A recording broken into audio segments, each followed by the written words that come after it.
One of the biggest criticisms of Spider-Man 2 since launch was that Peter Parker was nerfed. What does this mean? Well, it simply means that he was weaker and more incompetent in Spider-Man 2 compared to Spider-Man 1 and Miles Morales. Some moments like the infamous fridge scene have become a symbol of this nerf. But the bigger question I want to answer is this criticism actually true? The answer is yes. Well, no, but yeah, sorta. It's complicated. So I want to take some time to look over Peter's performance over the first and second game and see if he really was nerfed, and more importantly, how. I think there are three ways to analyze how and why Peter might have been nerfed. There's the narrative sense, which is how often he justifiably loses, and then we can look at how Peter is thematically nerfed, looking at how he operates in the context of other characters, and finally, the time sense, where we can view how much Peter is nerfed in the context of screen time. Before we get started, we have to make something clear. People often say Peter was nerfed, but what they actually mean is that Spider-Man was nerfed. We say Peter so people don't assume we're talking about Miles, but we're talking about Peter's Spider-Man. For the sake of this video, we'll refer to Spider-Man purely in terms of Peter Parker's heroic persona, and we will only refer to Miles by the name Miles. This isn't because Miles isn't Spider-Man, okay? I'm not a freak, it's just for simplicity. Also, this video was actually supposed to go on my second channel, That Guy Aqua, but it's going here so you guys can hear about said second channel. I've been covering superhero topics, mostly relating to Spider-Man and Batman, posting every Monday, and I hope to see you guys over there. Without further ado, let's see if Peter was actually nerfed.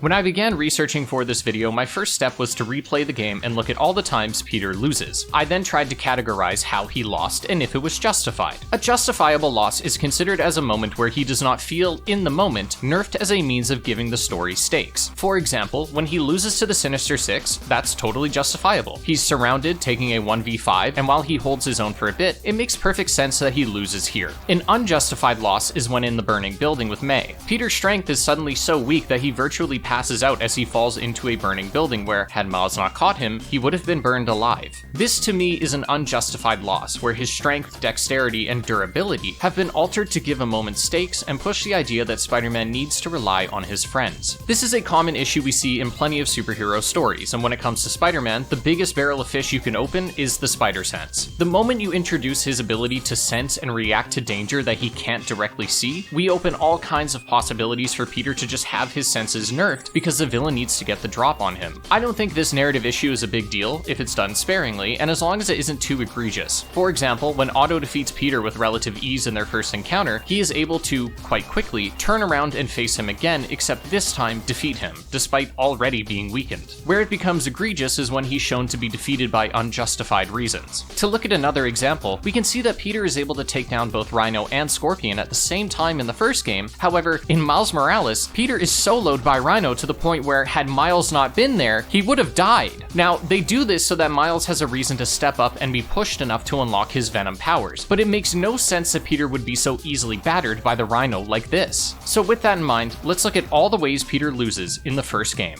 The first instance of Peter losing is when he is knocked out at City Hall. This is a perfectly justifiable way for him to lose. He wasn't prepared, did what he could, and ultimately wouldn't have been able to stop the bombing anyways. Another is when first coming face to face with Lee, where Spider-Man is pinned under a server rack after taking a direct blow. He didn't know about Lee's powers or how they worked, and the server rack was probably pretty heavy. I'd say justified. When Sable shows up, she traps Peter and he can't break out, even though he does that plenty in gameplay. I would say this is pretty unjustified, and is done to make Sable seem like a threat. He also loses to her again later in the game. The next time is one against the Sinister Six. As mentioned, this is a perfectly fine reason to lose. Another instance is the burning building, and I believe it is unjustified. Spider-Man should have been able to get out of that. The next is one against Scorpion. This might seem unjustified because he loses without much effort, but it's explained that Scorpion is using a new serum developed by Otto, so it makes sense that the effects of it catch him off guard, so I consider this justified. Finally, he loses to Otto after his transformation, and as mentioned, this is justified. In total, Peter loses about 8 times throughout the story, and 5 of those times it is justified, leaving 3 instances where I believe Peter's power was capped in order to build up the story's antagonists. I'd say this is a very forgivable amount. We can see again that he loses to Rhino and Miles Morales, and while I won't count this game because Peter is hardly in it,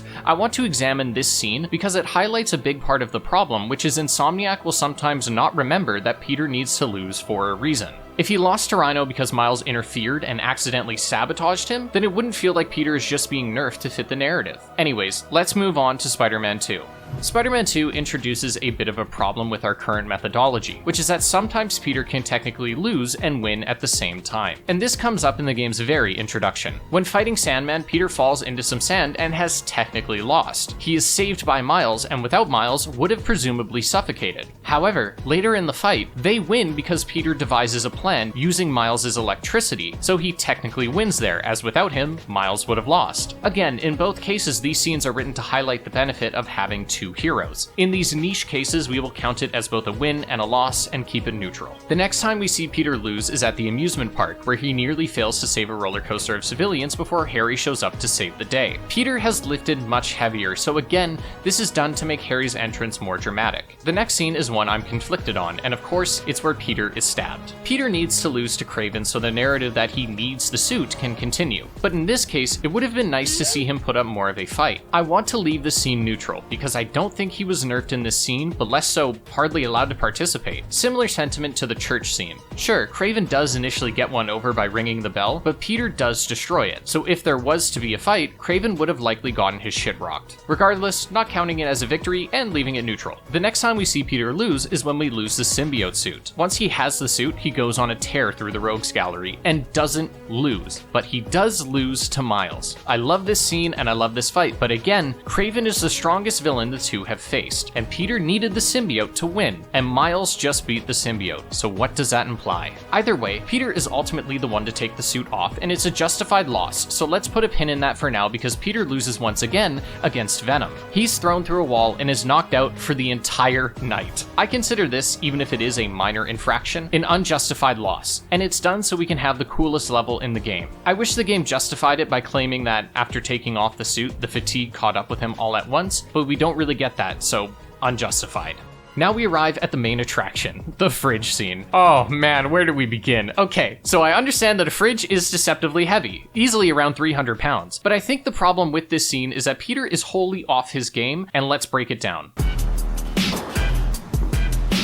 For starters, I don't think it was irrational for MJ to jump in front of Peter. She loves him, but it does come across as her having faster reaction time than him. Then, Peter's head hit the fridge, then the floor, then the fridge again, and I'll admit, that's brutal. Worse, however, is Peter then gets up when MJ is taken and stares at Venom while she is literally being suffocated by the symbiote. Listen to this! Don't. All he says is, don't. Like, bro, fucking do something! What are you saying? Part of what frustrates me with this scene is that it's an unjustified loss, and it would be so easy to make it justified while maintaining the core of the scene. We can keep MJ jumping in front of Peter. Some consider it stupid of her, but again, it's natural when you love someone. And it's not like MJ isn't already in direct danger by simply being the only non-superpowered person in the house. Instead, however, Peter can push her out of the way, causing the tendril to not hit him, but grab him. The tendril can wrap around his neck, and then while virtually subdued, Venom uses the other arm to drag MJ away. Then he can keep his plea for Harry to not do it and not look like a bum for just standing there watching. Regardless, this is an unjustified loss. There's plenty of ways to justify it if we bring in outside information or make significant assumptions, but in a vacuum, this is a near undeniable unjustified loss. The next loss is at City Hall, and it's once again due to the general incompetence on the part of both Spider-Men. Peter puts up hardly any fight against the infected, and conveniently has no sound gadgets, which are canon as they were developed as part of a different earlier mission. Then Miles jumps in, and instead of using electricity or anything really, he just tugs on him a bunch. Now, granted, we can see multiple tendrils begin to pin Peter down as soon as he hits the ground, so it's hard to call this entirely unjustified, so we can simply leave it as neutral, as once again, it's to make Mr. Negative the hero. When Peter encounters Harry again, he, despite having anti-venom, hardly puts up a fight against Harry. Perhaps this is because he is clearly still conflicted over having to fight his friend, but the entire plan of entering his base and basically forcing himself to be saved by Miles was completely foolish, and seemed a contrivance so Peter knows where the meteorite is. Unjustified loss. Finally, Peter in his final encounter has the effects of anti-venom change moment to moment. Now, this makes some sense from a writing perspective because anti-venom is the most blatant plot device ever, but especially in the case of when Venom defeats him after his second phase, he hardly resists him. What could he do to escape? Maybe the thing he did not even a minute ago when he was in the exact same situation. Again, this could easily be changed to have Venom stop the fight midway because he senses that the meteorite is gone, and Peter can struggle to keep up with him because he just flies away. Unjustified loss. Also, we know anti-venom is strong enough to do this, so it feels like the capabilities of anti-venom are all over the place. Our final total is 7 unjustified losses and 2 justified losses. That is significantly more than the first game. However, I don't think this is the whole picture, because if it was, we'd see similar complaints to a smaller extent with the first game, but we don't. In order to determine another aspect of how Spider-Man feels nerfed, we can shift away from the narrative and look at the actual gameplay, because a significant amount of time is spent as Peter, even when we have Miles alongside us, but significantly less time is spent as Spider-Man. The following argument is going to require quite the helping of salt, because when we factor in numbers for gameplay, we run into the issue of variability. What if my playthrough looked a little different than yours, and what if I spent more time on X than Y? So consider these rough estimates, and as you'll see, the grain of salt won't affect the outcome very much. The way we are going to evaluate a playthrough is by how much time is spent as Spider-Man and how much time is spent as Peter or another character that isn't Spider-Man. In the first game, we can see my 8-hour and 25-minute playthrough. We have 5 hours and 38 minutes under the mask, and the rest, 2 hours and 38 minutes, is spent as a normal human. That means 65% of the game is spent as Spider-Man. Let's compare this to Spider-Man 2. For this game, we'll be counting gameplay as Miles as non-Spider-Man gameplay, because a lot of the sentiment that Peter was nerfed is heightened by people feeling like Miles was forced down their throat. Also, a minor stipulation, I am considering the small segment where you go undercover in Kraven's house as a Spider-Man segment, because it is directly tied to Spider-Man's goal and is meant to show off the black suit's capabilities. Here are what the numbers come out to. The entire story took me about 9 hours and 50 minutes. Of that time, 5 hours, just barely over half, was spent as Spider-Man. 1 hour and 10 minutes was spent as Peter, 30 minutes was spent as Mary Jane, a surprisingly small amount of time, and 2 hours and 50 minutes was spent as Miles. This means that 52%, or otherwise half of the game, is spent playing as someone who is not Peter Parker's Spider-Man. Now granted, I didn't include the Venom mission in the statistics because I don't really think anyone had a problem with it. In fact, despite the mission only being 15 minutes, it's probably still the highlight of the game. That is still an absurd number. I think it's interesting that despite the narrative otherwise, we actually spend far less time as non-powered humans in this game than we did in the first game, but that's not exactly the point. Many people have issues with how much time is spent as Miles or MJ, and they aren't exactly wrong in those issues. Side note, just thought it was interesting, we spend a total of 1 hour and 45 minutes in the black suit. That is not good. So, what's the conclusion then? Peter was nerfed? I mean, narratively, he's losing much more and for shakier reasons, and he is less present in this game than he was in his debut. But something doesn't sit right with me. There's something about what we've covered that still doesn't present Insomniac as an entity hell-bent on minimizing Peter. Of course, you see the runtime, we have a bit more to cover, and no video essay is complete without a good twist. What about now? It's time to rock with the biggity buck bumble.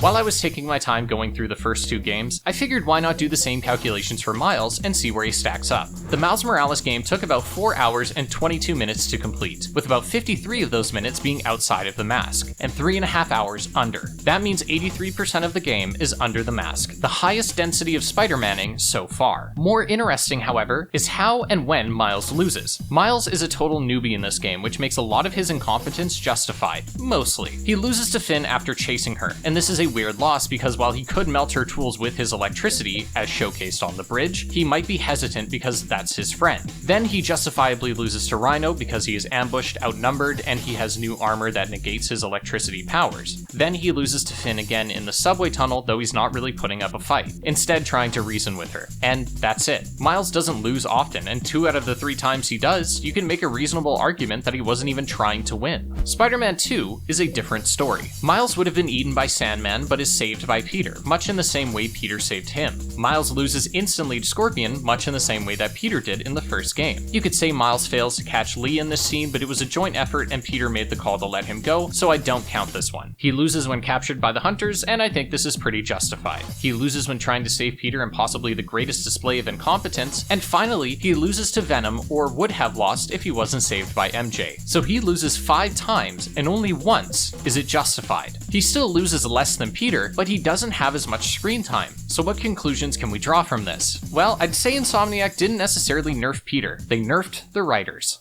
Despite a lot of the core directorial team remaining consistent across the 3 games, all 3 Spider-Man games have had mostly different writers. This is why the games vary so widely, not just in terms of writing quality, but writing quirks. However, there is one quirk that seems to permeate through a lot of the games, and that's the way they present power. Insomniac never makes a character powerful through giving them strength. Instead, they make the protagonists weak.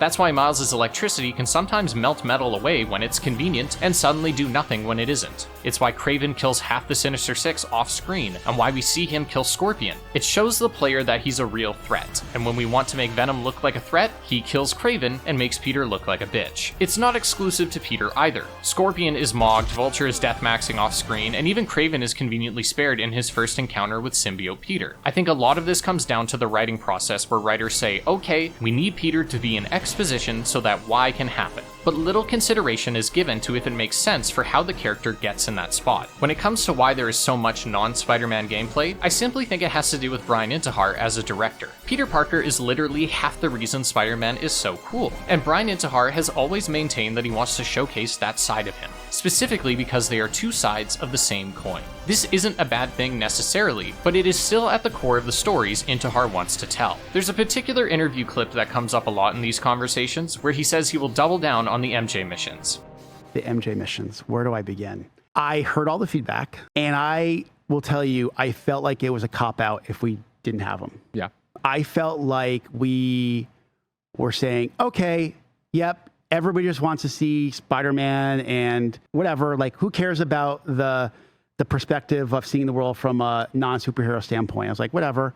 And I said, no, we're gonna do it. We're gonna do it. We're gonna look at the criticisms and see what we can do right. And I think that it was really important to show that she is a capable hero in her own way. For sure. Give people the stuff you know they want, so you can inject things that maybe they aren't familiar with, or maybe they don't know they want, but make them like that stuff. It's hard to not feel put off by this, and while I do think the reaction to this has been overblown, I certainly don't think he's saying fuck the fans, and rather saying, I hear you, we will do them again, but this time better. And when it came to MJ, they were better, but I still think this is indicative of how he directs, and Spider-Man Miles Morales supports this. That game had the least amount of screen time featuring a character outside of the suit, and conveniently, Intihar didn't direct that one. Now, I don't want to get too far into the weeds here, because eventually this will just turn into a story critique, and I don't want this to seem like I'm hating, okay? I still consider Brian Intihar to be video game Jesus Christ, and Insomniac as a whole goats for finally giving us a great Spider-Man game, but I want to clarify a few things as we wrap up.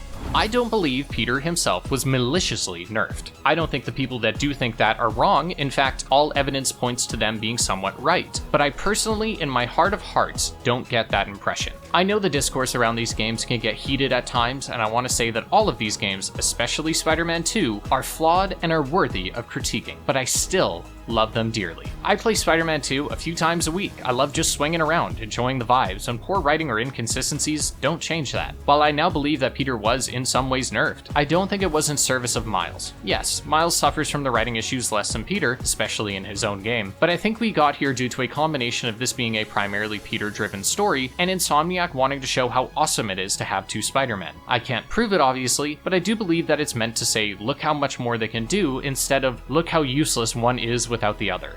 I think it's unfortunate that a lot of bad actors have really hopped on the trend of saying Peter was nerfed, because ultimately, I think it leads to a lot of bad faith criticism, and it paves the way for hundreds of assumptions that make engaging with the game's discourse toxic and unenjoyable. But unfortunately, even if some of the people who believe this can be jackasses, in this particular case, they're also correct. Once again, feel free to check out the second channel for more Spider-Man and Batman content. Thank you to our patrons for supporting this channel, and I'll see you guys in the next video.